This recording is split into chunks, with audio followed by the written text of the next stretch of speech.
Hi, welcome back. This story is my MIL got drunk and screamed at me for not giving my husband something at first look. The buzz from my phone was the only thing that cut through the quiet. It was a low, insistent sound against the grain of the old wooden desk, a vibration that seemed to travel up my arm. Outside, the Asheville evening was settling into a deep blue hush over the mountains. But in our small apartment, the only light came from the warm yellow glow of my drafting lamp. It smelled of baby formula and the faint waxy scent of the colored pencils scattered across my workspace. From the kitchen, I could hear the gentle hum of the dishwasher, a sound that meant Wes was done for the day, that our son Oliver was asleep, and that this small pocket of time belonged to me. On the paper in front of me was a sketch of a grandmother. I'd drawn her hands, her dress, the curve of her shoulders, as she bent to hug a child. But her face was blank. It had been blank for weeks. The phone buzzed again. The Pratt family group chat.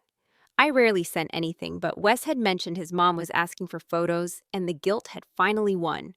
Earlier, I'd taken a picture of Oliver in the last of the afternoon sun, a shot where the light caught his eyes and made them blaze. They were my mother's eyes. They were my eyes. I'd sent it with a simple caption, Ollie enjoying the view. I picked up the phone. Gary, my father-in-law, had replied first. A simple, good-looking boy, followed by a thumbs-up emoji. Then nothing. For a full minute. I saw the three little dots appear and disappear. Judith, my mother-in-law, was typing. The message arrived. OMG, does he have blue eyes? I stared at the photo on my screen. The blue was so clear, so obvious. A slate blue, the color of a stormy sky over the ocean. Yes, I typed back, he has blue eyes. The three dots again. A pause that felt longer than it should. OMG, he has my blue eyes. My fingers went still on the screen. The air in my lungs seemed to catch thin and sharp. I read the words again. And a third time. My blue eyes. Judith Pratt had brown eyes. A muddy, unremarkable brown. Wes had his mother's brown eyes. The whole Pratt family had brown eyes. The blue in that photo came from one place and one place only. From Linda Calloway, my mother. The woman who lay in a cemetery in Raleigh, her own blue eyes closed forever. The phone buzzed one more time. It was Wes typing from the kitchen. Nora has blue eyes. 4 words, a fact. A correction so mild, it was almost an apology for existing. I could hear what he wasn't saying. Leave it alone, Mom. The 3 dots reappeared instantly. Awesome for Ollie, guaranteed eye color from Grandma. I set the phone down, screen side down. The plastic made a soft click against the wood. My hand, moving on its own, came to rest on the worn leather cover of my mother's watercolor sketchbook. It was a gesture I made 100 times a day away, of touching a hand that was no longer there. The dishwasher in the kitchen shifted to its final cycle, the sound of the water draining away. Guaranteed. As if she'd placed an order. As if the color of my son's eyes was a feature she'd selected from a catalog delivered for her convenience. As if my mother, Grandma Linda, had never existed at all. As if she had never lived and laughed and painted and passed down the one thing she had left to give. I looked at the drawing on my desk. The grandmother with no face, and I knew in that quiet moment, with the sound of the water draining away, why I couldn't finish it. I didn't know whose face was supposed to be there anymore. Wes appeared in the doorway to the studio, wiping his hands on a dish towel. You okay? I didn't turn around. Your mom says Oliver has her blue eyes. A beat of silence, then a long, slow sigh. The sound of a man who wanted peace above all else. She's just, you know how she is. She has brown eyes, Wes. The silence that followed was heavier. I heard him turn and walk back into the kitchen. I stayed there, my hand resting on my mother's sketchbook, and for the first time in 2 years, I felt the need to open it. I didn't. Not yet. Later that night, I stood over Oliver's crib. A small nightlight shaped like a crescent moon cast a pale bluish glow over his face. He was so still when he slept, his small chest rising and falling in a rhythm that had become the soundtrack to my life. The air smelled of clean laundry and baby powder. In the dark, with his eyes closed, he looked just like Wes, a perfect little copy of his father. But when his eyes were open, he was mine. I remembered the moment they first opened in the hospital. Most newborns have a murky grayish color to their eyes that can change over weeks, but Oliver's were different. The nurse had leaned in, her voice soft. Oh, wow, those are staying blue. I'd looked down into that tiny wrinkled face and seen my mother looking back at me. Tears had filled my eyes, and the nurse, thinking they were tears of joy, had just smiled. I never corrected her. In my family, the Calloway family, those eyes were an heirloom. They had come from my grandmother Hazel, to my mother Linda, to me, now to Oliver. He was the only one. All the other Pratt grandchildren, my nephew and nieces, had the family Brown. Everyone who saw Oliver, friends, the pediatrician, strangers in the grocery store, said the same thing. He has your eyes, Nora. Everyone except Judith. And standing there, listening to my son's steady breathing, I knew this wasn't the first time. I pulled out my phone, the screen painfully bright in the dark nursery. I scrolled back through the group chat. It didn't take long to find the pattern. It was like finding the stray sketch lines that suddenly form a picture you didn't mean to draw. 3 months ago, a photo of Oliver laughing. Judith's comment, "That's my smile." She'd attached a photo of herself as a toddler. There was no resemblance. 5 months ago, he has the Pratt chin. Oliver's chin was a perfect copy of my father's. 9 months ago, looks just like Wes when he was a baby. Everyone else said he was my tiny twin. Every feature claimed, every milestone reframed, but the eyes, the one thing, the only thing that was so undeniably mine, so visibly Linda's, that was a new level of theft. I put the phone away and went back to our bedroom. Wes was already asleep. On a shelf across the room was a photo from our wedding. There were no pictures of my mother in our living room or our bedroom. They were all in my studio, a small private collection that only I ever looked at. A shrine to a ghost. I should have put her photos everywhere. I shouldn't have hidden them. It wasn't just about Oliver, it had started long before. I could still feel the sting of our wedding reception. My mother had been gone for a year. Aunt Margot was the only family I had on my side of the aisle. Judith, 3 glasses of champagne in, had leaned over and commented on my reception dress, a pale blue gown I'd chosen because it was my mother's favorite color. "A little much, don't you think?" she'd said loud enough for the whole table to hear. Later, she'd complained that the photographer had taken too many photos of just Wes and me. "Where is the family?" she'd demanded, as if the gaping hole on my side of the family portrait was an inconvenience I had planned personally. I had let it all go. 600 miles of distance between Asheville and Ohio had felt like the best defense. But lying there in the dark, I understood. Distance didn't solve anything. It just delayed it. My phone screen lit up on the nightstand, a silent notification. Judith had taken the photo of Oliver I'd sent to the private family chat and posted it to her public Facebook page. Her caption read, "My grandson, my whole heart." She hadn't tagged me. I couldn't sleep long after the house had settled into its deep, quiet rhythm. I was awake, the glow of my phone, a single square of light in the darkness. Sometime around 5 in the morning, when the first hint of gray touched the windows of my studio, I gave up on rest. I made coffee I forgot to drink and sat at my desk, the baby monitor humming softly with the sound of Oliver's breathing. With my thumb, I opened the group chat and started to scroll up. All the way up, back to the beginning, to the first photos I'd sent from the hospital 11 months ago when Oliver was a red-wrinkled stranger. My thumb swiped and swiped, a blur of blue and white bubbles, a timeline of my son's first year. And a pattern emerged.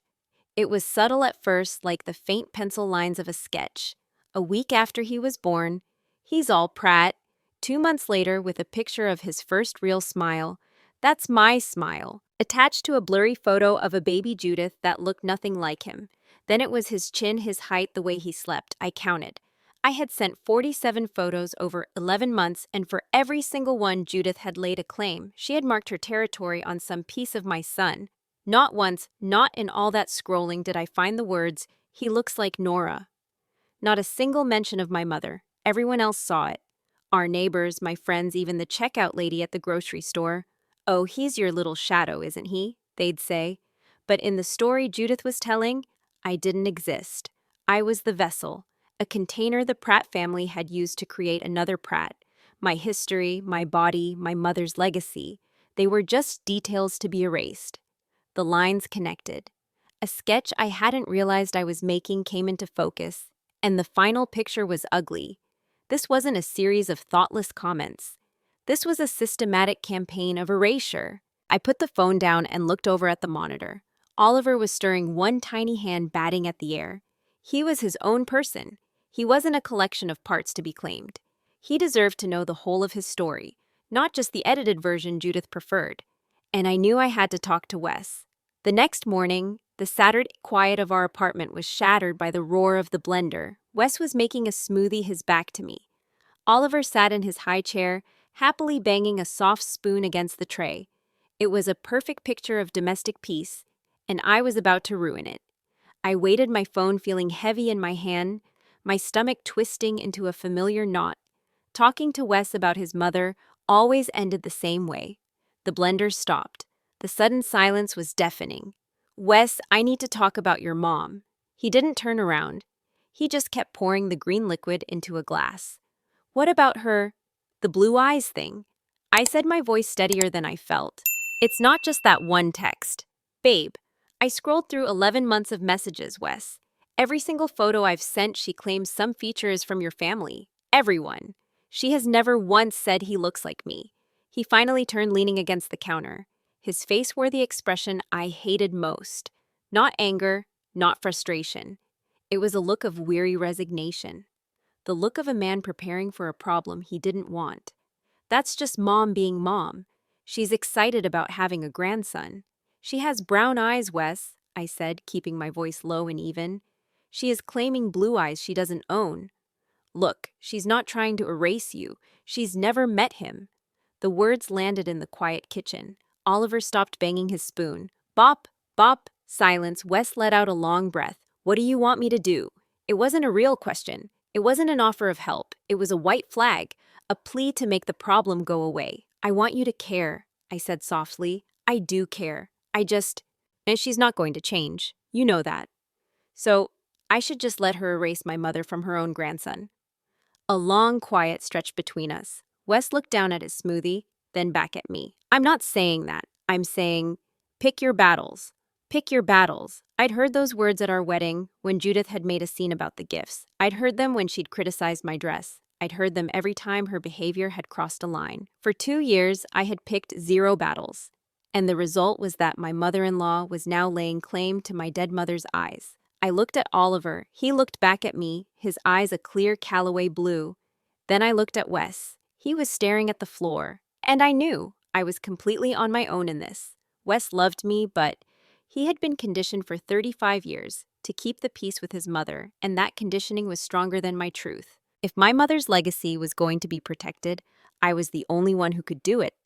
I walked over and lifted Oliver out of his high chair. He wrapped his arms around my neck and laid his head on my shoulder. His blue eyes stayed fixed on mine. "Come on, Blue Eyes," I whispered, for only him to hear. "Let's go draw something." I left Wes standing alone in the kitchen, his smoothie sweating in his hand. He knew he'd failed. I could see it on his face. But he didn't know how to fix it. Back in the studio with Oliver babbling on a playmat at my feet, I sat down at my desk. I pulled out the manuscript for my children's book, Where Do I Come From? It was a simple story about a little bear asking where his different features came from. He got his nose from his papa, his paws from his grandpa, and he was supposed to get his eyes from his grandma. I stared at the page. I had drawn her body a warm, comforting shape in a rocking chair. Her hands were folded in her lap. But her face was a blank oval. Utterly, completely blank. I couldn't draw her face, because every time I tried to picture a grandmother, Judith's face appeared in my mind. Her perfectly stiff blonde hair, her too loud laugh, her voice saying, "My blue eyes." My own mother's face was becoming a ghost fading behind the woman who was trying to replace her. And if she was fading for me, who saw her eyes in the mirror every single day, what chance did Oliver have? He would never know her. I put down my pencil. My gaze drifted to the bookshelf, to the worn leather spine of my mother's sketchbook. Then I looked down at my son. I promised her. I said the words, a knot in my throat. I promised I'd tell you. Just then my phone rang, startling me. The screen lit up with a name I hadn't expected, but desperately needed to see Aunt Margot. She called every week, a ritual we'd kept since my mother passed. She didn't know what had happened, but she would know something was wrong the moment I spoke. "Nora, honey, what's wrong?" she asked after I'd managed a weak hello. "Nothing." There was a pause. That nothing had about 16 syllables of something. "Talk," and so I did. I told her everything, my voice flat and clinical. The text message, the claim, the 11-month pattern of erasure. I heard her listening on the other end, just the sound of her breathing. When I finished, there was a long silence. She said her blue eyes. Margot's voice was quiet. Dangerous. Yes, Judith Pratt has brown eyes. I know. And she claimed your mother's blue eyes. It wasn't a question. It was an indictment. I heard her take a slow breath in and then out. You need to come to Raleigh, sweetheart, she said finally. There are some things I need to show you. I told Wes that Oliver and I were visiting Margot for the day. He didn't ask why. The 4-hour drive to Raleigh was the longest I'd been alone with my thoughts since Oliver was born. The Blue Ridge Mountains, so solid and present in my daily life, grew smaller and fainter in the rearview mirror until they were just a hazy blue line. The only sounds were the hum of the tires on the asphalt and the soft, rhythmic puff of Oliver's breathing from his car seat. My mother had driven this same stretch of I-40 dozens of times. She'd known every curve, every landmark. I was driving in her shadow, carrying the most precious piece of her that was left on this earth. A quiet ache settled behind my ribs, a familiar guest. I was bringing my mother's eyes home. When I pulled into Margot's driveway, she was waiting on the porch. Her silver hair was cut short, and the same Callaway blue eyes I saw in the mirror looked out from behind her reading glasses. She was holding a thick leather-bound album tucked under one arm. Her house smelled of old books and fresh oatmeal cookies. Family photos crowded every surface, a history of faces and moments that were loved and remembered. This was a place where memories were kept safe. Margot took one look at Oliver, who I'd lifted from his car seat, and her breath caught. She reached for him, and he went to her without a fuss. "Oh, Nora. Oh, honey," she whispered, her voice thick. "He's got her eyes." She didn't say our eyes, or the family's eyes. She said her eyes. Linda's. She gave my mother her name. It was a simple act of respect that felt like a dam breaking inside me. In the living room, surrounded by floor-to-ceiling bookshelves, she placed the heavy album on the coffee table. "Come here. Sit." Her voice was gentle, but there was a steel edge to it I hadn't heard in a long time. She opened the album. The pages were thick and yellowed, the protective plastic crinkling as she turned them. The first page held a black and white photo of a baby in a lace bonnet. "That's your mother," Margot said. 3 months old, 1964. Look at those eyes. Even in monochrome, they were bright luminous. She turned the page. Linda at 5 with a missing front tooth. Linda at 10, awkward and lanky. Linda at 16 in a powder blue prom dress. In every photo, the eyes were the same, unmistakable. And this, Margot's voice grew softer. This is the one. It was a photo from the hospital the day I was born. My mother, her face tired but glowing, was holding a tiny swaddled bundle. She was looking down at me, and I was looking up at her. 2 pairs of blue eyes, one new to the world, one filled with a fierce, protective love. "She cried when you first opened your eyes in the nursery," Margot said. I was right there. She said Mom's eyes came back. My hand trembled as I traced the edge of the photograph. "Our grandmother Hazel had them," Margot continued, her voice gaining strength. "She gave them to Linda. Linda gave them to you. You gave them to Oliver. That is 4 generations, Nora. 4, and that woman with her brown eyes and her store-bought sympathy dares to call them hers. The librarian in her was gone. This was the older sister, the protector. I held my sister's hand when she died," she said, her voice dropping to a low, furious whisper. "I promised her I would make sure her grandchild knew who she was. I am not going to let Judith Pratt rewrite history." She leaned forward, her gaze intense. "Did I ever tell you what she did at the funeral? No. She tried to change the flower arrangement. Your mother wanted white lilies. Simple.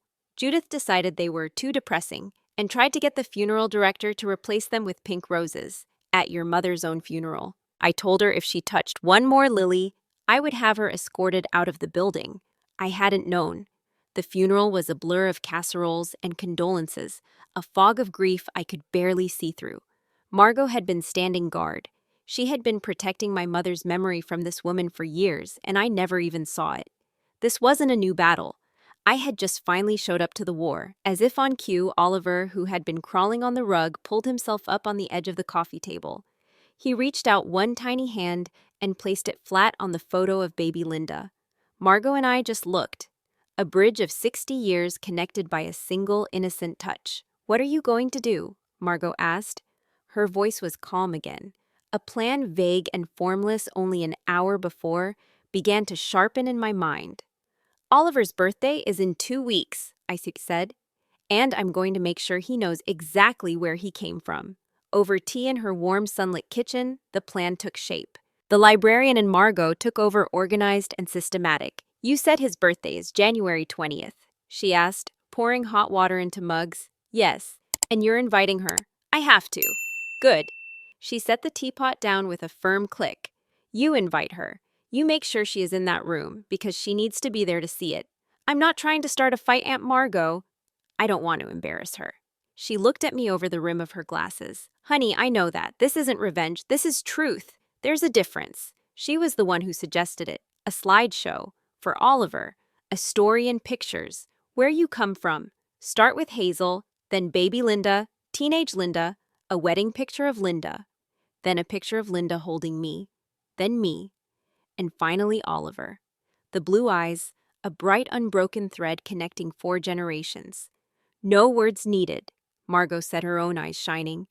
Just the photos. Let them speak for themselves. What if she makes a scene? The question felt small, cowardly, but I had to ask. Then she makes a scene, Margot said simply. And every single person in that room will see exactly who she is. But my guess, she'll go quiet. She needs an audience, and when the audience sees the truth, the performance is over. Before I left, I took pictures of every single page of the album with my phone.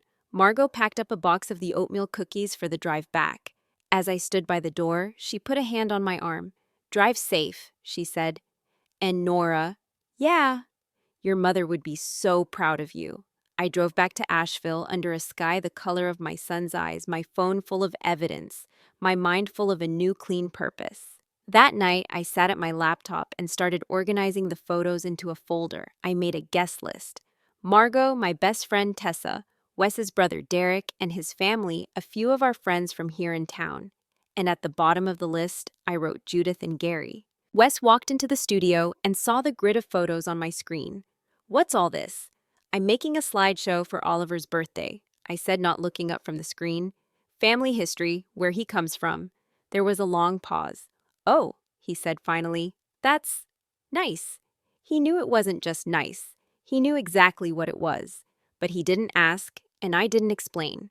For the first time since she died, I felt my mother not as a ghost or a grief, but as a purpose. I was going to tell her story. I needed a baby picture of Wes for the Pratt side of the family to make it balanced. I opened his Facebook page, scrolling back through his old photos. And there in his friends list was a link to Judith's profile. Curiosity 1. I clicked. I hadn't meant to snoop. I was just looking for a single baby picture of Wes, something to balance the slideshow, and show Oliver that his father's side of the family existed too. But when I clicked on Judith's profile, I saw it. An album prominently displayed. The cover photo was the one I'd sent last week, Oliver, in the sunlight, his eyes blazing blue. The album's title was Grandma Jude's Angels. My breath hitched. I clicked. There were 43 photos. Every single picture I had ever sent to the family group chat was there, reposted for her audience of hundreds. But it was the captions that made the room go cold. Under a photo of 1-month-old Oliver, my angel boy, he's all Pratt. Under a picture of him smiling, that Pratt smile, he gets that from his daddy. And there it was, the photo from last week.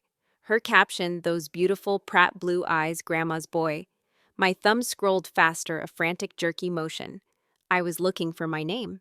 For a single mention. His mama Nora took this lovely picture. So glad my daughter-in-law shares these moments. Nothing. In the world Judith had built online, I was invisible. I was the faceless photographer, the nameless incubator. The comments from her friends confirmed it. He looks just like you, Jude, one woman wrote. OMG, you must be the proudest grandma, wrote another. Then I saw a comment that made my blood freeze. When do you get to see him again? Someone had asked. Judith's reply was a masterpiece of passive aggression. Soon, I miss him every day, followed by another comment a few minutes later. His mama keeps them pretty far away, you know how it is. Keeps them far away. The words vibrated with a false martyrdom, as if I were a dragon guarding a tower, as if 600 miles of interstate was a barrier I had personally constructed to cause her pain. She had never once offered to visit, never asked if she could come to us. We had invited her for Thanksgiving for his christening for a random weekend in the fall. Each time there was an excuse, a dental appointment she couldn't possibly move, a conflict with her book club. But on Facebook, she was the victim and I was the villain. My hands were shaking. I started taking screenshots, every photo, every caption, every cloying, manipulative comment. I didn't know what I was going to do with them, not yet. But I knew this was evidence. This was proof that it wasn't just in my head. This was 43 separate instances of Judith systematically writing me out of my own son's story. I closed the laptop, plunging the studio into darkness. The silence of the apartment felt heavy, suffocating. I needed to talk to someone who would understand. Not Wes, who would tell me to pick my battles. Not Margot, who would probably start driving to Ohio with a trunk full of shovels. I needed Tessa. We met the next day at a small cafe in West Asheville, the air thick with the smell of roasting coffee and cinnamon. Tessa, with her wild red hair and an armful of silver bracelets that jingled when she moved, listened without interrupting. I just handed her my phone, the screenshots queued up. She scrolled, her mouth falling open. Nora, I know. 43 photos, I counted, and not one mention of you. Not a single one. She put the phone down on the table with a thud. Her green eyes were fierce. That woman has brown eyes, Nora. Brown. She's claiming blue eyes she doesn't have. That's not a grandmother being excited. That is... She trailed off, searching for the right word. Delusional, I offered. Girl, it's theft, she said, her voice ringing with the kind of clarity I'd been missing. She is stealing your son's identity. She is stealing your mother's legacy. This isn't new. Remember the wedding, the screaming about the gift, the comment about your dress. This is who she is. Hearing Tessa name it so plainly felt like a release. Not annoying, not difficult. Theft. So, what's the plan? She asked, leaning forward. I told her about the slideshow. A slow, wicked grin spread across her face. A slideshow, she breathed. At the birthday party, with Judith sitting right there. It's not for revenge, I started to say. No, it's better than revenge, she cut in. It's truth. And that woman is going to sit in a room full of people and watch 4 generations of Callaway blue eyes flash before her, and she is going to have to remember that her own eyes are brown. She picked up her coffee cup. I'll bring the champagne. And tissues. That night I showed Wes. I waited until Oliver was asleep and I just opened the laptop on the kitchen table and turned it toward him. I didn't say a word.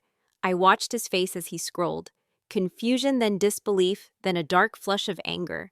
He hadn't known. She has an album. His voice was quiet. 43 photos, Wes. Every picture I ever sent her. She reposted all of them and she didn't mention me once. He kept reading until he found the comment. His mama keeps them pretty far away. His head snapped up. That's not fair. We've invited her 3 times. I know. She said no every time. I know. He looked shaken, but his mind immediately went to damage control, to fixing it, to making it go away. I'll talk to her, he said. And say what? I'll tell her to take the photos down, or at least fix the captions. Wes, the captions aren't the problem. Then what is... He asked, his voice rising in frustration. She doesn't think I exist. The words tumbled out hotter than I intended. She doesn't think my mother existed. In her story, Oliver is a prat, period. And I'm just... the vessel. The word hung in the air between us, ugly and true. He had no answer for that. I'll call her tomorrow. He finally said, his voice flat with defeat. It was a small victory, but it felt hollow. The next afternoon, I was in the nursery with Oliver, the golden light of the setting sun streaming through the window. He was sitting in my lap, his small hands grabbing at my face, his laughter a string of bright, happy bubbles. He was babbling the stream of sounds he'd been making for weeks. Ma, ma, ma, ma, he chirped, patting my cheek. I froze. What did you say? He looked right at me, his blue eyes wide, and then he said it again, clearer this time. Ma, ma. It was my word, not Pratt. Not Grandma Jude. It was mine. The first name he was forming on his lips was for me. Not because I had claimed it or posted it online, but because I was the one who was here. Every night, every morning, every time he cried in the dark, tears sprang to my eyes. They were the first tears I'd shed for my mother since Oliver was born.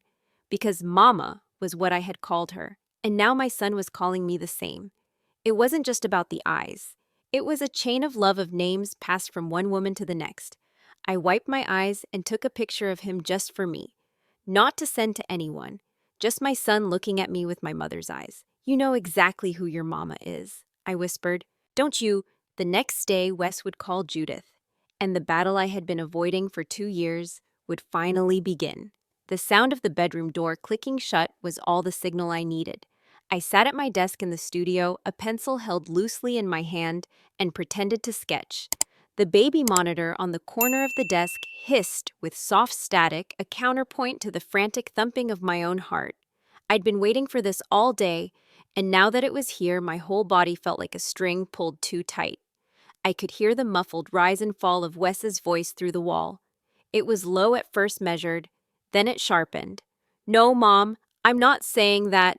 A pause. I imagined Judith on the other end, her voice a syrupy weapon. "Because it upset Nora," Wes said, his voice firmer now. "Oliver has her blue eyes, from her side." A longer silence. I held my breath. When Wes spoke again, the steel was gone from his voice. It had been replaced by the soft, pleading tone he used when he was trying to diffuse her, the tone I had come to hate. "No, nobody's saying you don't love him." Another pause, filled with what I could only guess was a flood of theatrical tears. "Mom," he was cut off. "Mom, can you just cut off again?" I could picture him pinching the bridge of his nose, his shoulders slumping. He was 35 years old, a husband and a father, and in 3 minutes on the phone with his mother, he had become a teenager again. "I know you haven't met him," he said, his voice laced with exhaustion. "That's not the point." The rest of the conversation was a low murmur. He was agreeing with her now, soothing her. The battle was over. She had won. A few minutes later, the bedroom door opened. Wes stood there looking drained, but he forced a smile. "She says she's sorry." I didn't move. "She said the words, 'I'm sorry.' She said she didn't mean to hurt anyone, and she loves Oliver, and she wants to come to his birthday." There it was, the price of peace. She hadn't apologized for her actions. She had expressed her own hurt feelings, turned his call into a referendum on why she was being kept from her grandson, and guilted him into an invitation. Wes, trapped in the emotional hostage situation she'd created, had given her exactly what she wanted. "You invited her to the birthday?" I said. It wasn't a question. "She's his grandmother, Nora. She's never met him." "Exactly," he said, seizing the opening. "Maybe this is the chance to what?" I cut him off, my voice colder than I intended. "Let her claim more of his features in person." He looked down at his feet. "She said she'll fly in the week before. Stay at a hotel." My head snapped up. The week before? She wants to spend time with Oliver before the party. Of course she did. She wasn't just coming for the party. She was coming to establish her territory. My plan to honor my mother had just been hijacked. That night we sat at the small kitchen table, the silence between us as wide as the 600 miles that separated us from his mother. The overhead light was too bright, making the leftover dinner plates on the counter look stark and sad. Wes opened a beer, the hiss and pop of the cap an exhale of relief. My tea sat untouched in front of me, a lukewarm pool in a ceramic mug. He tried to frame the phone call as a victory. "She admitted the blue eyes comment was insensitive," he said, taking a long drink from the bottle. "She said she got carried away because she was excited. She's taking down the Facebook album. And she wants to come. She wants to be here for him." I looked at him. "What exactly did she say she was sorry for? What do you mean she apologized? Did she say, 'I'm sorry for claiming Oliver's blue eyes are from my side of the family'?" Wes paused, his beer bottle halfway to his lips. He thought for a moment. "She said she was sorry if anyone was hurt." "If?" The word was a single sharp stone dropped into a quiet pond. "Nora, sorry if anyone was hurt isn't an apology for what she did." I explained, my voice carefully neutral. "It's an apology for my feelings. It means, I'm sorry you reacted the way you did. You're parsing words. Words matter, Wes." She didn't acknowledge her actions. She just acknowledged my reaction to them. Part of me, the part that was exhausted and just wanted peace, wanted to let it go. I wanted to believe it was a real apology. It would be so much easier. My want, the desire for her to just see me, to just acknowledge my mother, felt so close to being met. But a cold knot in my stomach told me the truth. This wasn't an apology. This was a transaction. Judith had cried about her feelings about being kept away, and the price of her emotional comfort was access to my son. I looked at Wes. He was desperate for this to be over. If I pushed back now, I would become the problem, the one who couldn't let things go. I made a decision. "Okay." He looked up, surprised. "Okay, She can come. To the birthday. I saw the relief wash over his face. But I'm still doing the slideshow. The family history thing, sure, that's fine. I met his eyes. And Wes, I am not canceling it. No matter what happens between now and then, Oliver is going to know where he comes from. Later, I went into the studio and sat at my desk. There was no relief in my chest. Just a hollow, empty space where the victory should have been. I had gotten what I wanted, sort of. But it didn't feel like peace. I opened my laptop and pulled up the slideshow file. 47 photos, a history of my family's eyes. I created a title slide. Where you come from, I typed. For Oliver on his first birthday. Just as I finished, my phone buzzed with a text from Wes. He had forwarded a message from Judith. Can't wait to see my grandson booking flights now. My grandson, not our, not your, mine. The apology had lasted less than 2 hours. The following week, I worked on the slideshow every night after Oliver was asleep. One evening, I FaceTimed Tessa. Okay, show me slide 7, she commanded. I turned my laptop to the camera. On one side of the screen was the photo of baby Linda from 1964.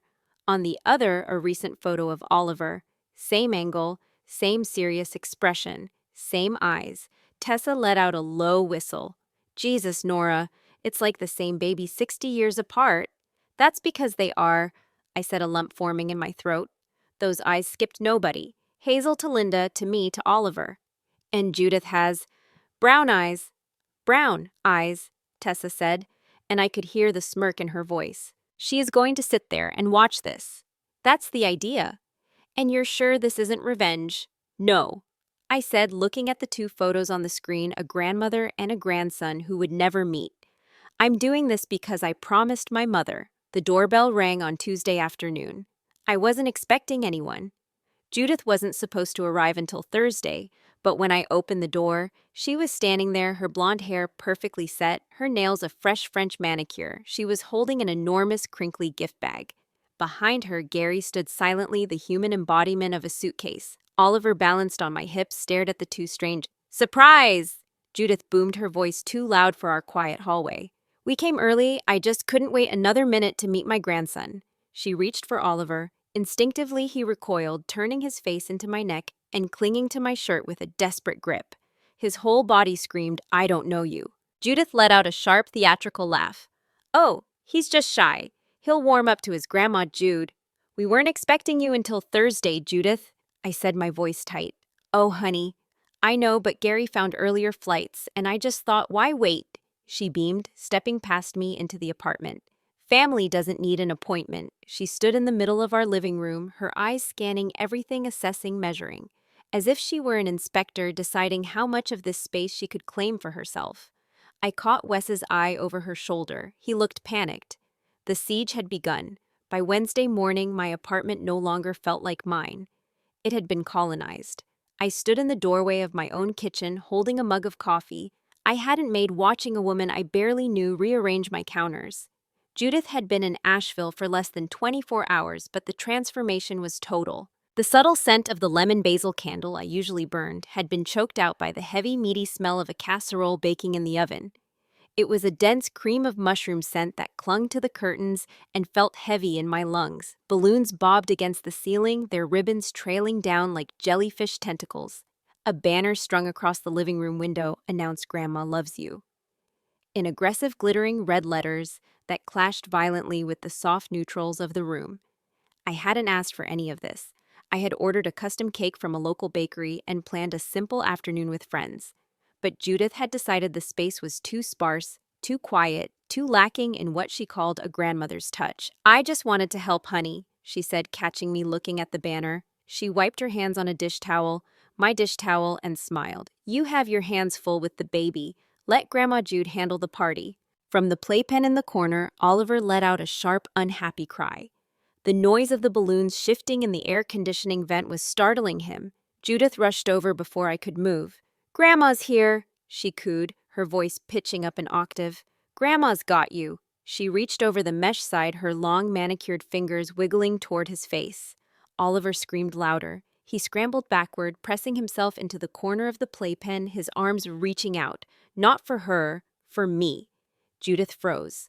A flash of something hard and sharp crossed her face, gone so quickly I almost missed it. She straightened up and turned to Gary, who was sitting on the sofa looking at his phone.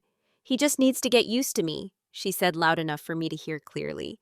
"It's because she keeps him away. He doesn't know his own family." I walked past her, picked up my son, and felt his small body instantly relax against my chest. He buried his face in my neck, breathing in the scent of his mother. Behind me, I heard the soft artificial click of a camera shutter.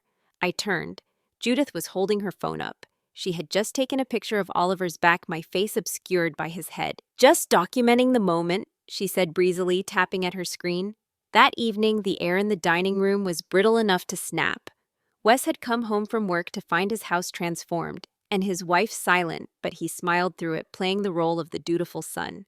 We sat around the table, eating the heavy casserole Judith had insisted on making, the clink of silverware against china, the only real conversation. Judith poured herself a third glass of Chardonnay. The level in the bottle had dropped steadily since 5 o'clock. She swirled the pale yellow liquid, watching the legs run down the glass. "So, Nora," she began, her voice taking on that smooth performative quality, "I was thinking about the party on Saturday. Since I haven't really gotten to hold him yet, maybe I should be the one to carry Oliver in when everyone arrives. It would make such a beautiful moment for the guests." I stopped chewing. I looked at Wes, waiting for him to step in. He was studying his fork. "Oliver doesn't like being held by people he doesn't know," I said. "I'm not people," she snapped, the mask slipping. "I am his grandmother. You are a stranger to him, Judith. He is 11 months old. He doesn't know who you are." The room went dead silent. Gary stopped eating. Wes gripped the edge of the table until his knuckles turned white. Judith's eyes filled with tears, instantaneous in practice. "Well," she choked out, "I suppose that is my fault, isn't it, for living so far away?" It was a masterclass in deflection. The conversation was no longer about her behavior or her lack of effort.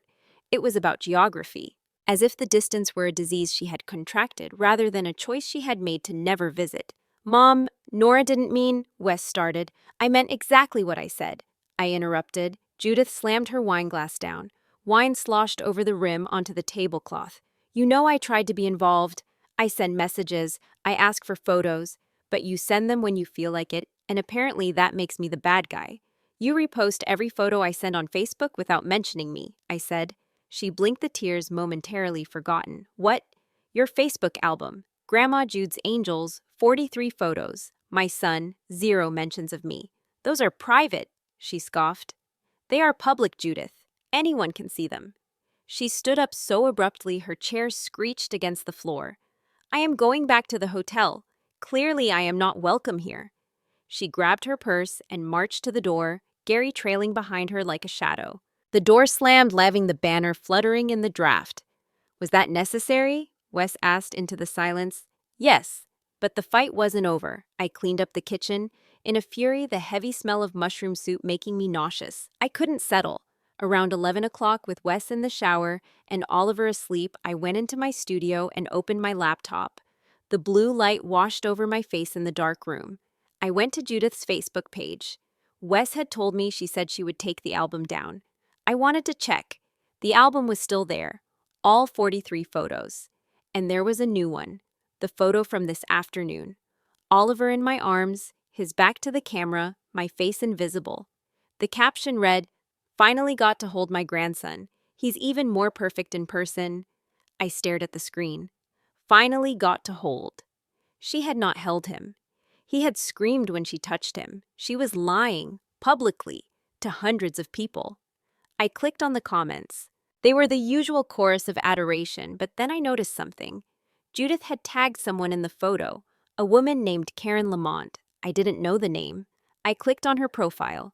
Karen's wall was public. She had shared Judith's photo, and underneath it, there was a conversation in the comments section. Karen had written, "Is this the one whose mama doesn't let you see him?" Judith's reply, "Yes, but I flew all the way to NC to see him. She barely let me in the house." Karen, "Some women just can't handle sharing, you know what I mean." Judith, "You have no idea. She's so controlling. Wes tries, but she has him wrapped around her finger." My stomach dropped to the floor. I kept scrolling down Karen's page. And then I saw it, a screenshot. Karen must have meant to send it privately or save it, but she had posted it to her timeline with the caption, "Unbelievable." It had been up for 4 hours. It was a screenshot of a text message group chat. The group was named Jude's Girls. It included Judith and 7 other women. I zoomed in. There were photos of Oliver, photos I had sent in our private family chat, the ones I thought were just for Wes's parents, forwarded here to these strangers. And the commentary? "The mama barely feeds him, look how thin he is," one woman wrote. Oliver was in the 90th percentile for weight. He was perfect. "She won't breastfeed. I think she's just lazy," Judith had written. I had breastfed for 7 months until my supply failed, and I had cried for a week about it. Poor Wesley, he married the wrong girl. And then a screenshot from 2 weeks ago. My text, the one where I confirmed his eyes were blue. Judith had forwarded it with a message. "Can you believe she tried to say they're her eyes? Those are Pratt eyes." The screen blurred. I realized my hands were shaking so hard I couldn't feel my fingers. I put my hands flat on the desk to stop them. I focused on my breathing. In through the nose, out through the mouth. This wasn't just an excited grandmother claiming a feature. This was a campaign, a systematic, sustained assassination of my character. For 11 months, she had been taking my son's image and using it to paint a portrait of me as a villain, a lazy, controlling, unfit mother. And the blue eyes, the one feature everyone knew, came from my mother. She wasn't just claiming them, she was mocking me for defending them. I heard the door open behind me. Wes walked in, his hair damp from the shower. "Nora, come to bed. We can talk about—" He stopped when he saw my face. "What happened?" I turned the laptop toward him. "Read." He stepped closer, squinting at the screen. I watched his eyes scan the text.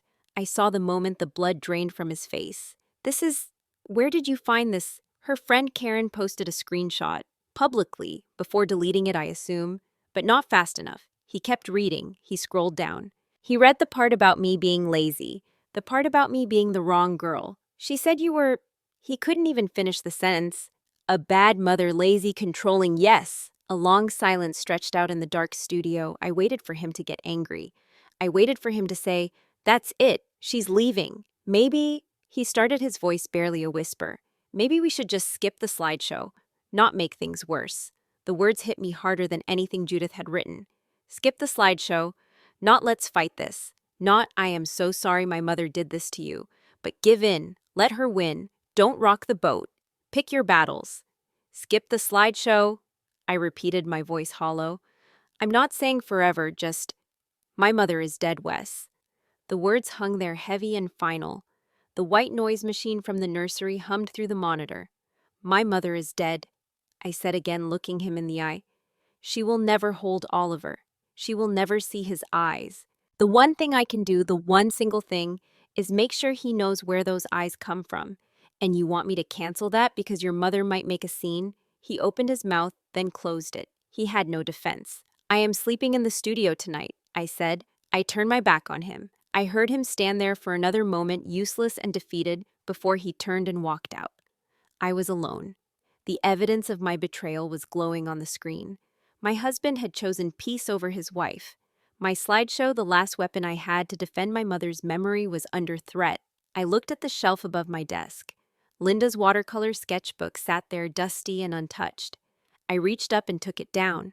I held it to my chest, the cool leather pressing against my skin. It was the first time I had held it like this in 2 years, like a life raft. I sat in the dark, the sketchbook in my lap, and I wondered if I should just give up. Maybe Wes was right. Maybe making a scene at a first birthday party was selfish. Maybe I was the problem. Maybe I was making it all up in my head because I was grieving. I looked at my phone. I could text Wes right now. Okay, no slideshow, 3 words, and peace would return. A temporary, poisoned peace, but peace nonetheless. I looked down at the sketchbook. My hand rested on the cover. I couldn't open it. Not tonight. It was too much. But I didn't text Wes either. I curled up in the studio chair, pulling a blanket over my legs, and hugged the book tight. Tomorrow was Thursday. The birthday was on Saturday. Judith was 3 miles away in a hotel room plotting her next move, and I was hanging by a thread.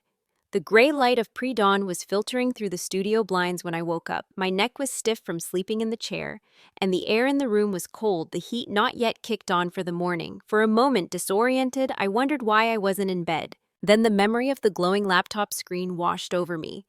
The group chat, the insults. She married the wrong girl. Can you believe she tried to say they're her eyes? I sat up, pulling the blanket tighter around my shoulders. The apartment was absolutely silent, save for the soft static of the baby monitor. Out in the hallway, I could see the silhouette of the banner Judith had hung. Grandma loves you in the shadows. The letters looked like teeth. In the quiet, the anger that had fueled me for days had burned itself down to ash, leaving something colder and harder underneath. I asked myself the question I had been avoiding since the funeral. What was I actually fighting for? It wasn't Judith's approval. I would never get that. It wasn't Wes's support. He had proven last night that he couldn't give it. I wasn't fighting for a win. I was fighting because I was terrified. Without Linda Calloway, I had no witness. She was the one who knew me. She was the one who had named me her artist, her quiet one, her blue-eyed girl. When Judith erased her, when she claimed Oliver's history and his features, she wasn't just being annoying. She was erasing the only proof that my mother had existed. Because Oliver was the proof. His face was her legacy. I looked down. My mother's sketchbook was still in my lap where I had clutched it like a shield before falling asleep. I hadn't opened it in 2 years. I hadn't been able to bear the sight of her handwriting, the evidence of her hands. But I was at the bottom now. I had nothing left to lose. My hands trembled as I lifted the worn leather cover. The smell hit me instantly. A scent of old paper, dried pigment, and something specifically her, a mix of lavender, laundry detergent, and vanilla. It was so visceral it made my chest ache. I turned the pages. Her hands had been here. These washes of color, the landscapes of the Blue Ridge Mountains, the studies of light on water, she had made them. I could see the indentation where she had pressed the pencil too hard. I could see the water stains on the corner of a page where she had dipped her brush. I turned another page, and then I stopped. My breath hitched in my throat. It was a self-portrait. I remembered when she painted it. It was near the end when the chemo had taken her hair, but not her spirit. In the painting, she had given herself a soft purple headscarf. But the focus was the eyes. She had painted them with meticulous care, layering cerulean and slate and a touch of indigo. They looked directly out of the paper, bright and alive. And beneath the portrait in her looping, left-leaning script, she had written a note. Blue eyes from my mother Hazel passed to my daughter Nora will pass to her children someday. The Calloway Blue, 4 generations and counting. I traced the letters with my fingertip. My mother, my daughter, her children. She knew. She had documented it. She had named it. The Calloway Blue. It wasn't a casual trait. It was a legacy. She had deliberately preserved a message she had sent into the future because she knew she wouldn't be there to deliver it herself. Counting. Present tense. She had believed in the future even as she was leaving it. The tears that came weren't the hot, angry tears of the night before. They were warm.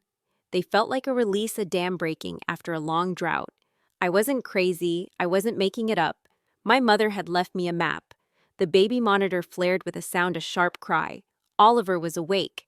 I stood up, my legs shaky, and carried the sketchbook into the nursery. The room was dim lit only by the moon-shaped nightlight. I lifted Oliver from his crib, holding him tight against my chest. He smelled of sleep and warmth. I sat down in the rocker with him and opened the book to the portrait. Look, I whispered, my voice thick. I found something, Blue Eyes. Grandma left us something. Oliver reached out. His tiny chubby hand landed on the paper, his palm resting against my mother's painted face. The same fingers that would maybe hold a brush someday. The connection was physical, undeniable. I didn't need Judith to acknowledge this. I didn't need Wes to fight for it. I just needed to tell the truth.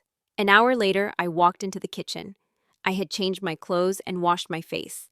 The exhaustion was still there, sitting heavy in my bones, but the panic was gone. Wes was standing at the coffee maker, staring at the brewing carafe as if it held the secrets of the universe.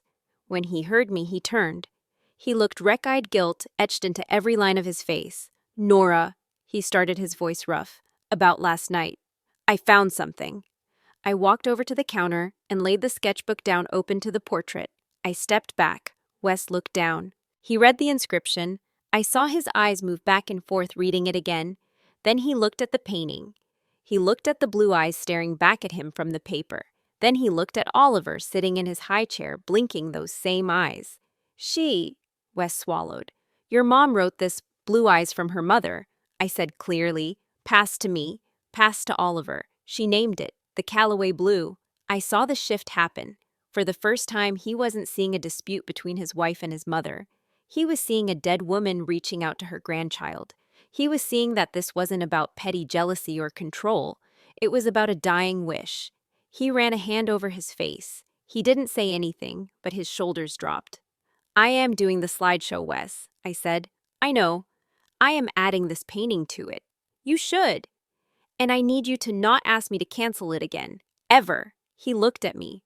There was no deflection in his eyes this time. No, pick your battles. He nodded. I won't. I am not going to tell you what to do about your mother, I said, picking up my mug. But I am going to keep my promise to mine. It wasn't a fight. It wasn't an ultimatum. It was just gravity. Aunt Margot is landing at 2, I said. Wes turned back to the coffee, pouring 2 mugs. I'll make up the guest room. When Margot arrived that afternoon, the energy in the apartment shifted instantly. She breezed through the door, carrying a heavy tote bag and the distinct energy of a woman on a mission. She brought the leather album I had seen in Raleigh and 3 bottles of expensive red wine. But the most important thing she brought was her presence. Where is he? She demanded, dropping her bags. Oliver was on his playmat. When he saw Margot, he didn't cry. He didn't recoil. He smiled a gummy-wide grin and reached his arms up because Margot had driven 3 hours to see him 5 times in his short life. She knew he liked the giraffe teether. She knew he hated having his socks put back on. She picked him up and kissed his cheek. "Hello, beautiful boy," she murmured. She held him back to look at him. "I see your grandmother in there." "Not my eyes. Your grandmother." I stood in the doorway watching them. This was what it was supposed to look like. Not a performance for a camera. Not a claim of ownership. Just love. Present, attentive love. That evening, after Oliver was asleep, the 3 of us sat at the kitchen table. The remains of a pizza were pushed to the side, and my laptop was open. I had deleted the old title of the slideshow. The angry energy of "Look What You Stole" was gone. I typed the new title, The Callaway Blue, a letter to Oliver from the women who came before. We ran through the slides. The old black and white of great-grandmother Hazel. The photos Margot had brought Linda, as a baby Linda, as a teenager. The photo of Linda holding me. And then the new edition. Slide 7, the self-portrait. Margot put her hand over her mouth when it came on the screen. "Oh, Linda," she whispered. Tears tracked down her cheeks, but she didn't look away. "She did that for you, Nora. She knew she wouldn't make it, and she painted it anyway." Wes sat quietly on my other side. He wasn't saying much, but he wasn't checking his phone, and he wasn't pacing. He was just watching, witnessing. "It's perfect," Margot said, wiping her eyes. "She's going to see it. Judith is going to see it, and she won't be able to say a word." "She might," I said, "but it won't matter, because the slideshow wasn't a weapon anymore. It was a love letter, and tomorrow, on my son's first birthday, I was going to deliver it." The pieces were all in place. The sketchbook lay closed on the counter ready. The album was on the table, and the truth was loaded in the chamber ready to be told. By 1 o'clock on Saturday afternoon, the apartment had been transformed. I had left Judith's "Grandma Loves You" banner up in the hallway, a small act of grace. I wasn't sure she deserved, but offered anyway. But in the living room, my decorations took center stage. I had strung garlands of dried eucalyptus and paper stars, simple and quiet. The air smelled of brewing coffee, and the rich, sugary scent of the smash cake I had ordered from a local bakery, a vanilla buttercream confection that thankfully drowned out the lingering ghost of Judith's mushroom casserole. The room was full. Derek and his wife had driven down from Columbus, with their 2 daughters, wild-haired girls with dark brown eyes, who were currently chasing a balloon around the sofa. My friend Tessa was stationed near the television like a sentry, her arms crossed, watching the door. A few of our local friends were scattered around, balancing paper plates on their knees. And then there were the grandmothers. The contrast was so sharp it almost hurt to look at. Margot was sitting on the floor in her linen trousers, building a tower of soft blocks. Oliver was right there with her, his hand resting on her knee, comfortable and safe. He knew her. She spoke to him in a low, gentle murmur, letting him lead the play. Judith, on the other hand, was working the room. She was wearing a bright floral blouse and statement earrings that jingled when she laughed. She had made a loud entrance 10 minutes late carrying a gift bag the size of a suitcase and had immediately swooped in to pick Oliver up. He had squirmed away reaching for the floor, and she had laughed it off with a wave of her hand. "He's just overstimulated," she had announced to the room. Now she was cornering Derek's wife by the drinks table. I moved closer, pretending to rearrange the napkin. "He looks so much like Wesley, doesn't he?" Judith was saying, her voice pitching to carry across the room. "Just look at that face. Those are Pratt features through and through." From the floor, Margot looked up. She didn't raise her voice, but it cut through the chatter. "He has his mother's eyes." Judith didn't turn. She didn't acknowledge the comment. She just took a sip of her wine and smiled tighter. "And that chin," she continued. "That is Gary's chin." I looked at Wes across the room. He was watching his mother, his expression unreadable. Then he looked at me. He gave a barely perceptible nod. "It's time," I whispered to myself. I walked over to the television and plugged in my laptop. The screen flickered to life, mirroring my desktop. I tapped a spoon against my glass, the sound thin and sharp in the humid air. "Everyone," I said. The room quieted. Derek's daughters stopped running. "Before we do the cake and presents, I made something for Oliver. I wanted to share a little story about where he comes from." People settled into chairs and onto the arms of the sofa. Judith sat on the love seat next to Gary, her wine glass balanced on her knee. She was smiling, likely expecting a cute montage of Oliver's first year, a collection of bath times and park visits. I dimmed the lights. The room went dusky and intimate. I pressed play. A simple piano melody began to play soft and slow. The first image faded onto the screen. It was black and white, grainy with age. A woman in a 1940s dress stood on a porch, squinting into the sun. The caption faded in below: "Great-great-grandmother Hazel Calloway, born 1924. Blue eyes." A soft murmur went through the room. "Oh, look at that," someone whispered. The slide changed. A color photo, now the edges rounded. A baby girl in 1964, looking startled by the flash. Her eyes were piercingly light. Grandmother Linda Calloway. Blue eyes from her mother Hazel. I heard Margot's breath catch in the silence. The next slide was Linda as a teenager, her hair long and straight, wearing a bell-bottom jumpsuit. She was looking away from the camera, but the eyes were unmistakable. They were vivid, electric. Then the hospital photo, my mother looking exhausted and triumphant, holding a swaddled newborn me. She was looking down and I was looking up. Linda holding her daughter Nora. Blue eyes meet blue eyes for the first time. I felt a tear slip down my cheek, but my voice didn't waver. "She always said it was the best day of her life," I said into the quiet room. When the blue came back, next was a picture of me as a baby, then me as an adult laughing at our wedding rehearsal. And then the screen went dark for a second. When the next image appeared, a collective gasp went through the room. It was the painting, the watercolor self-portrait I had found in the sketchbook. Projected on the big screen, the details were breathtaking. The wash of indigo and cerulean she had used for the irises seemed to glow. It was my mother looking at us from beyond the grave, seeing us. And beneath the face, I had scanned her handwriting, enlarging it so everyone could read the words she had penned weeks before she died. "Blue eyes from my mother Hazel passed to my daughter Nora, will pass to her children someday." The Calloway blue, 4 generations and counting. I looked at Judith. Her smile was frozen, a rictus of pleasantry that hadn't quite caught up to her brain. Her eyes flickered from the screen to the faces in the room, gauging the reaction. She saw Derek's wife wiping her eyes. She saw Tessa nodding. She saw Wes staring at the screen, his jaw set. She lowered her wine glass to the floor. A flush crept up her neck, staining her skin blotchy red. She didn't speak. She couldn't. The evidence wasn't an opinion. It was a document. The next slide appeared. It was a grid. Hazel, Linda, me, Oliver. 4 faces, 4 eras, 1 single unbroken line of genetic code. The Calloway blue, 4 generations, 1 gift, and finally a photo of Oliver taken yesterday. He was looking straight into the lens, his eyes wide and curious. For Oliver, the text read, "From the grandmother who couldn't be here but left you something no one can take away." The music faded. The screen went black. The silence in the room was heavy sacred. It was the kind of silence that follows a truth so absolute it leaves no room for argument. Then Judith cleared her throat. "Well," she said. Her voice was tight controlled, the honey stripped away.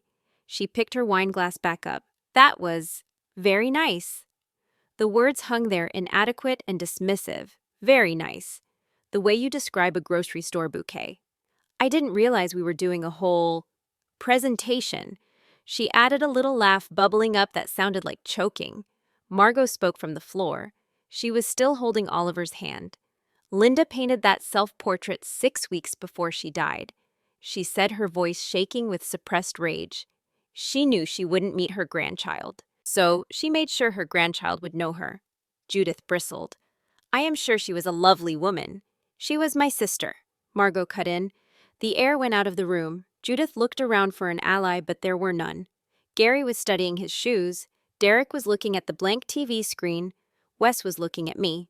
I didn't respond to Judith. I didn't need to. The slideshow had done the work. I closed my laptop with a soft click.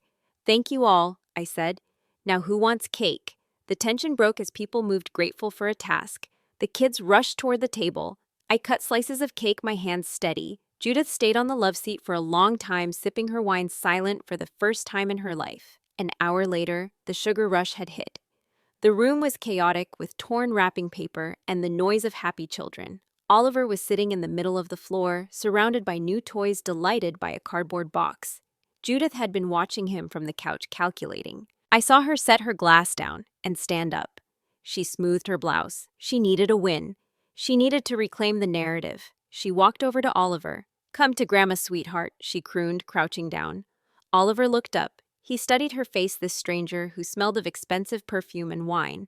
He didn't move. "Come on, handsome," she said, her voice tighter. "Grandma wants a photo for Facebook." She didn't wait. She reached down and picked him up. She did it gently, but she didn't ask. She just hoisted him onto her hip. Oliver's face went slack with confusion. He wasn't crying, but he went still. "Gary, take a picture, quick," she barked. Gary fumbled for his phone. Judith turned to Oliver, positioning him like a prop, smoothing his hair, angling him so the light hit his face. "Say cheese, Angel, Grandma's got you." And then it happened. Oliver's lower lip trembled. He twisted his body, straining away from her chest. He turned his head, scanning the room frantically. His eyes locked onto me where I stood by the kitchen doorway. He reached both arms out, his fingers grasping at the air between us. "Mama," he said. It wasn't a babble. It wasn't a random sound. It was a word. Clear, desperate, intentional. "Mama," he said again, louder. The room went quiet. Derek's wife stopped talking. Tessa put a hand to her chest.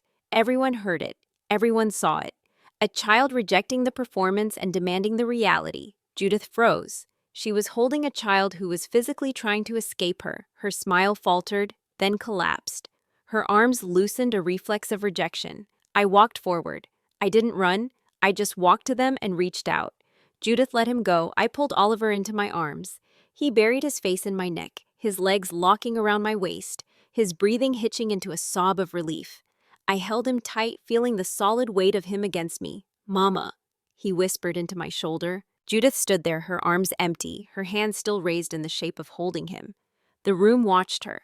There was no way to spin this. No caption could fix it.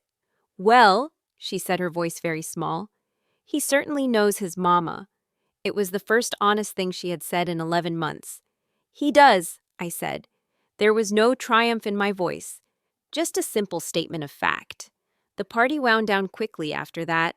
The energy had shifted, and people sensed it was time to go. By 5 o'clock, the apartment was quiet again, littered with the debris of celebration. Margot had taken a sleepy Oliver into the nursery for a nap. Judith was at the door, her coat buttoned all the way up. She was clutching her purse with both hands. Gary was already outside the car, engine idling. She looked smaller than she had when she arrived. The grandiose energy was gone, deflated by the truth. "Judith," I said, "before you go." She turned. Her chin went up, a defensive reflex. She was ready for a fight. "I know about the group chat," I said. A micro-flash of panic crossed her eyes. "What group chat?" "Jude's girls," I said. "The one where you forward every photo I send you. The one where you tell your friends I'm a lazy mother. The one where you mock me." Silence stretched between us. Wes was standing behind me. He didn't move to defend her. He just stood there, a silent wall of support. I don't know what you, she started, but her voice lacked conviction. I am not here to argue about it, I said calmly. I am here to tell you what happens next. I took a breath. I am Oliver's mother. My mother was Linda Calloway. Oliver has the Calloway blue eyes. That is a fact. It is like gravity. You cannot argue with it, and you cannot claim it. She opened her mouth to speak. I am not finished, I said. She closed her mouth, she blinked. You are welcome in Oliver's life, I said. Genuinely, I want him to know his grandmother, but there are conditions. I stepped closer. No more reposting photos without my permission. No more Grandma Jude's Angels. That album comes down tonight. No more commentary about my parenting to strangers. I looked her in the eye. And the blue eyes. They are Calloway eyes, not Pratt. If you want to talk about what Oliver inherited from your side, talk about his smile. It's Wes's smile. Talk about his laugh. That's Gary's laugh. There is plenty for you to claim, Judith. But not the eyes. She looked at me. Her eyes, those brown Pratt eyes, were wet. Not the weaponized tears of the victim, but something else. Something human. She whispered. I just wanted to be part of his life. Then be part of his life, I said. Fly here, sit on the floor, hold him when he cries, learn that he hates strawberries and loves the book about the caterpillar. Know him, Judith. Don't just claim him. She stood there for a long moment. She didn't say she was sorry. I didn't expect her to, but she nodded. A small jerky motion. Good night, Judith, I said. Good night, Nora, she said. It was the first time she had used my name without a title or an endearment attached to it. Just my name. She walked out the door. I watched until the taillights of their rental car swept across the front window and disappeared down the street. Wes let out a long exhale. That was necessary, I said. I was going to say brave, he said softly. He put his arm around me and I leaned into him, the adrenaline finally leaving my body. Late that night, the house was finally still. Margot was asleep in the guest room. Wes was asleep in our bed. I went into the studio one last time. I turned on the desk lamp, bathing the room in that familiar warm yellow glow. The space was messy, cluttered with the remnants of my work, but it felt peaceful. I pulled out the manuscript for Where Do I Come From? I turned to the page about the grandmother, the page that had been faceless for so long. I picked up my brush. I dipped it into the water jar, then into the palette. I mixed the colors. Cerulean, slate, a touch of indigo, and I began to paint. I painted the eyes first. Always the eyes. Then the smile, soft and knowing. I painted the hands strong and capable with a smudge of cobalt blue on the index finger. I painted my mother's face. It wasn't from memory. It was from the feeling of her, from the recognition that lived in my blood. When the paint was drying, I picked up my pen and wrote the text for the page. Your grandmother gave you her eyes. They are blue like the sky she loved to paint. She wanted you to know you come from women who noticed beautiful things and made them last. I closed the manuscript. Then I reached for the sketchbook. I opened it to the self-portrait. I looked at her handwriting. 4 generations and counting. I took a black pen. Beneath her words in my own handwriting, I added a new line. 5th generation Oliver. Born with these eyes open. It was the first mark I had made in her book. The conversation continued. I walked into the nursery. The moon-shaped nightlight cast a blue glow over the crib. I stood over Oliver, watching him sleep. On the shelf above the changing table, framed in simple wood, was the photo of Linda holding me. It wasn't hidden in the studio anymore.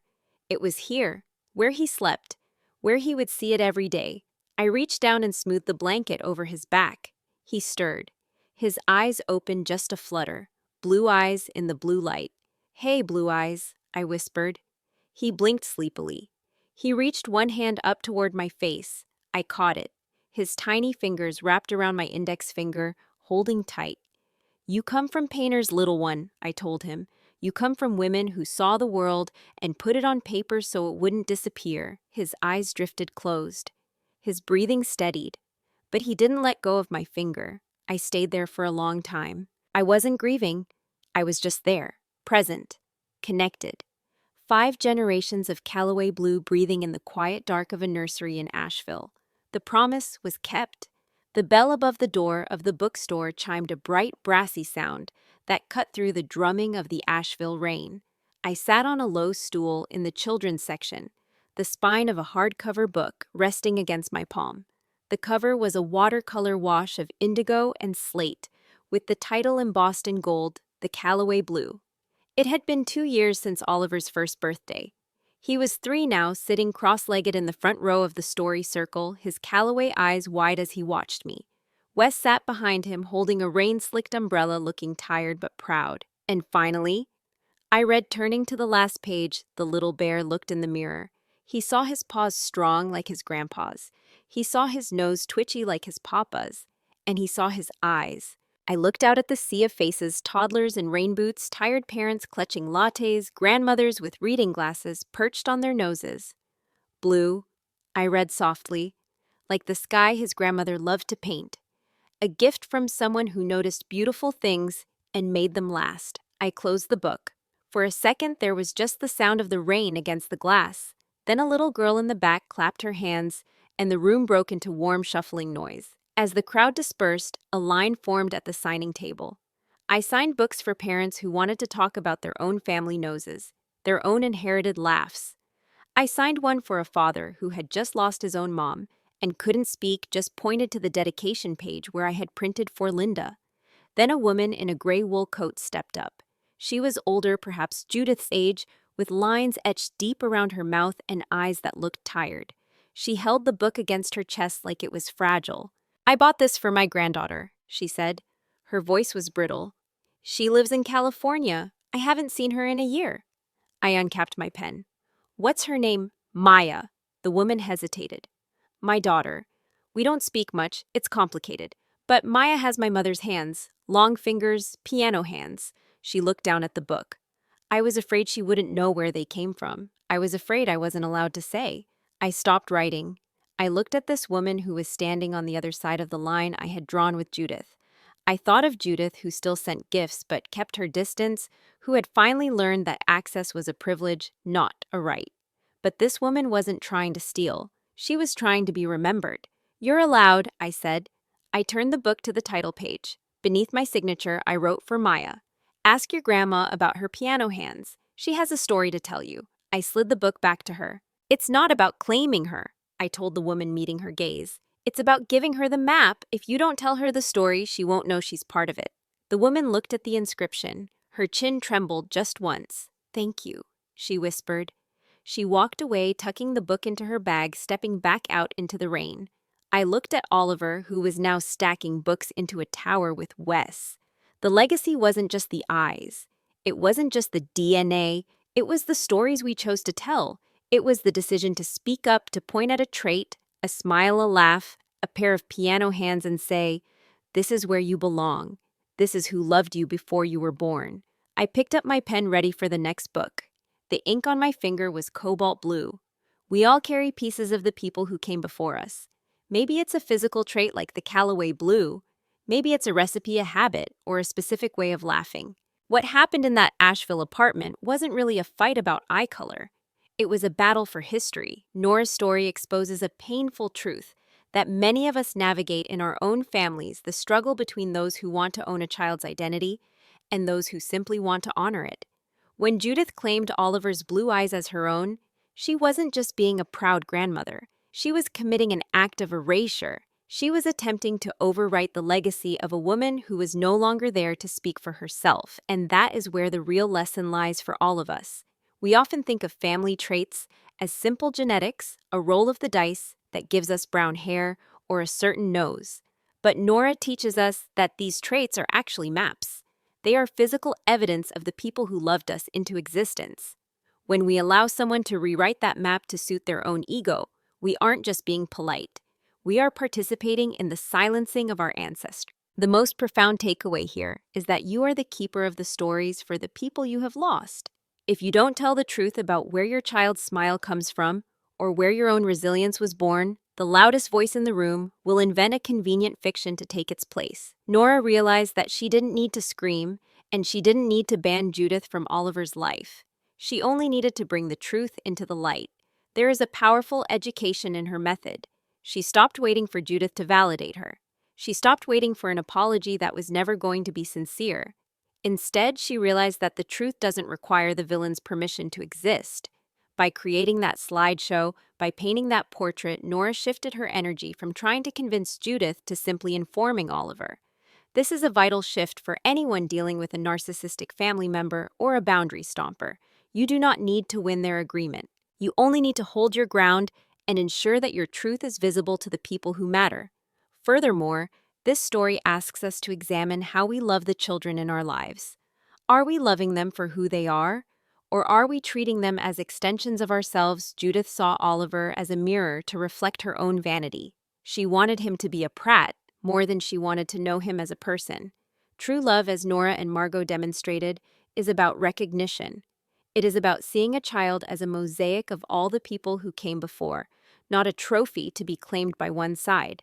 It is about saying, I see you, rather than you belong to me. So take a look in the mirror or look at the children in your life. What do you see that belongs to someone else? Maybe it's not blue eyes. Maybe it's a specific way of laughing that echoes a grandfather who passed away years ago. Maybe it's a stubborn streak that comes directly from an aunt who fought for what she believed in. Maybe it's a talent for music or a love for gardening or just a pair of piano hands. These are the crumbs of legacy that have been left for you to gather. We all carry these ghosts in our DNA, but ghosts can't speak unless we speak for them. Who are you keeping alive today? Is there a trait, a habit, or a physical feature in your family that tells a story?